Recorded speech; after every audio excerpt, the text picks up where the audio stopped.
Have you ever just stopped and had that weird feeling that you're kind of following a script you didn't even write?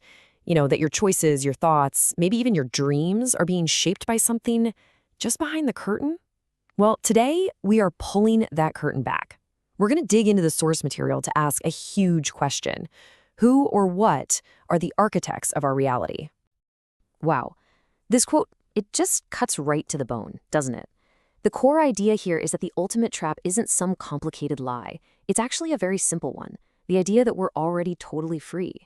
The sources we're looking at argue that this feeling of freedom is a carefully built illusion, and that real freedom, well, it doesn't start with some grand action. It starts with awareness, the very thing, they argue, these systems are designed to put to sleep. And that's our mission for today. If our reality is programmed, who are the programmers?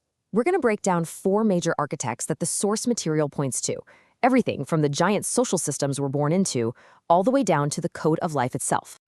So let's start with the first architect. This is the big one, the one we're all swimming in from the moment we're born, the social system. Now, according to one source, this isn't just a random mix of customs and traditions. Oh no, it's a system, a structure, and it's designed with one main goal in mind: compliance. Think about how this plays out. It's like a lifelong assembly line. It kicks off in school, where, as the sources suggest, the goal isn't necessarily to create brilliant critical thinkers, but to condition us to follow rules and accept a certain view of the world. Then it's on to higher education, which for so many becomes a debt trap. It locks you onto a career path, not because you love it, but because you have to pay the bills.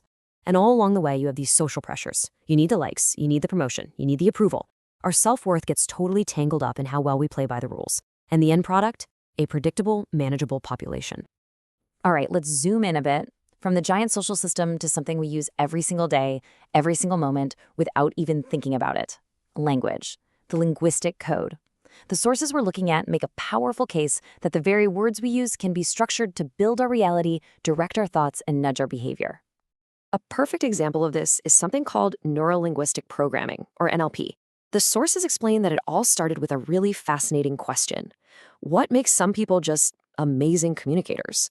So researchers studied these incredible therapists, and they didn't just look at what they said, but how they said it. They tried to decode the very structure of their language to create a kind of toolkit of patterns that could influence people, to basically replicate that magic on command.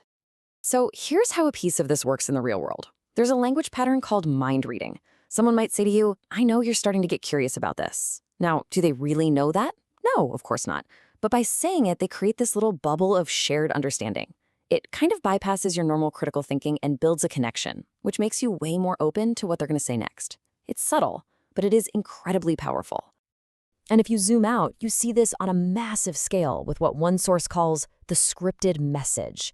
You know what I'm talking about. You've seen it a million times. A politician gets asked a tough question, and they just repeat the exact same talking point over and over and over. They're not trying to have a conversation. It's a full-on linguistic strategy. The goal is to control the story, shut down any real thought, and just push that emotional button they want to push. Okay, from the social and the linguistic, we have to talk about the newest and maybe the most powerful architect of them all, the digital network. We're talking about artificial intelligence, and it's moving way beyond just reflecting our world. It's starting to actively direct it.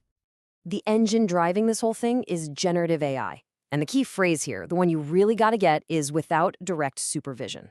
What that means is these AIs are not just following orders we typed in. They are sifting through insane amounts of data, oceans of it, finding connections a human brain could never spot, and then creating brand new things based on those patterns. They're not just reading the script anymore, they are literally learning to write it themselves. And this slide shows a really crucial shift in how AI is being used. For a long time, AI was all about predictive analytics. It answered the question, what's gonna happen? But now we are deep in the era of prescriptive analytics. This AI answers the question, what should we do? See the difference? The AI isn't just a fortune teller anymore, it's a director. It's telling a company exactly which ad to show you, or telling a doctor what the best treatment path is. It's gone from giving us information to giving us instructions. So we've looked at society, language, and technology. But what if the deepest, most ancient architect isn't out there at all? What if it's right here inside of us? Our fourth architect is the biological undercurrent. The sources suggest we're not just shaped by ideas, but by ancient biological programs, and maybe even other living things. Get ready for this, because this fact is just mind-bending. The source material points out that we as animals share more than half of our DNA with fungi.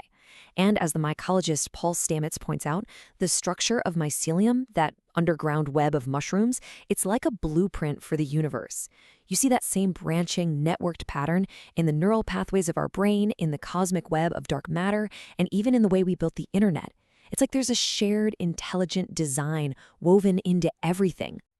And that deep biological connection opens the door to something that sounds like science fiction, but it's totally real: host manipulation. This is where a parasite can literally hijack its host's brain. It changes the host's behavior to make it do things that help the parasite survive and spread. It's nature's own puppet show, and it's a powerful reminder that our actions might not always be 100% our own. So this just naturally leads you to a pretty wild question, right? If an ant or a snail can have its brain hijacked by a parasite, what makes us so sure we're immune? How much of what we do, what we think, what we feel is really being driven by these deep biological forces that we're not even aware of? Now, one of the sources we looked into goes down a pretty controversial path with this. It puts forward the idea, and this is speculative, that certain parasites might actually be able to get into the human central nervous system.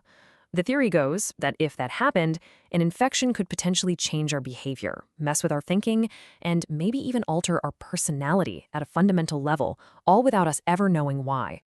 Okay, so we've laid out the architects: social, linguistic, digital, biological. But what's the point? What does this all feel like? What is the real human cost of just going along with the script, of living inside these systems without ever questioning them? What is the price of compliance? Well, the sources paint a really clear and honestly a pretty heartbreaking picture. It's the story of a real person like Brad Miller, who was denied medicine for his pain because of a rigid, heartless bureaucracy. It's that feeling of deep burnout and loneliness that comes from living what one source calls a synthetic life, where real connection gets replaced by just buying more stuff. It's that raw, gut-level frustration of feeling like a coping pug, just struggling to stay afloat in a game that feels rigged. And sometimes it's that deep, spiritual pain of looking at the suffering in the world and struggling to make sense of it all. So that's a lot. And hearing all that, it's easy to feel kind of hopeless. But this is the pivot point. The sources don't just leave us with the problem. They also talk about solutions. They talk about escape routes. So the big question is there a way out? And the answer is yes, absolutely. This last part is all about how we can become the programmers of our own lives. If there's a code running, then we can learn to rewrite it. Let's look at the actual strategies for taking back our minds, our bodies, and our futures. The sources really lay out a kind of 4-step battle plan. First, you reclaim your mind. You use tools like the NLP we talked about to consciously choose and reshape your beliefs. Second, you reclaim your body. You find your own answers for your health, like Brad Miller did. Third, you reclaim your time. You do a serious audit of your life, figure out where your energy is going, and invest it in skills where you are in charge of your own success. And finally, you reclaim your very neurology. You look at the fascinating research into things like psilocybin and how it might actually help our brains build new roads and get out of old destructive ruts. But when it comes to how you navigate the world once you start waking up, the sources offer two totally different philosophies. The first one, from Owen Cook, is intensely competitive. It's about seeing the world as it is, a series of transactions, and learning the skills to master that game, to become, in his words, the predator instead of the prey. And then you have this completely different vision from Paul Stamets. His worldview isn't based on competition, but on cooperation. He reminds us that our species is even here today because of random acts of kindness. And he poses this beautiful, crucial question. How do we build our future, especially our AI, to protect and support that core human value? It's a complete shift from winning transactions to building connections. So in the end, after looking at all these architects and all these different paths, from the predator to the protector, from the system to the self, it all comes back to you.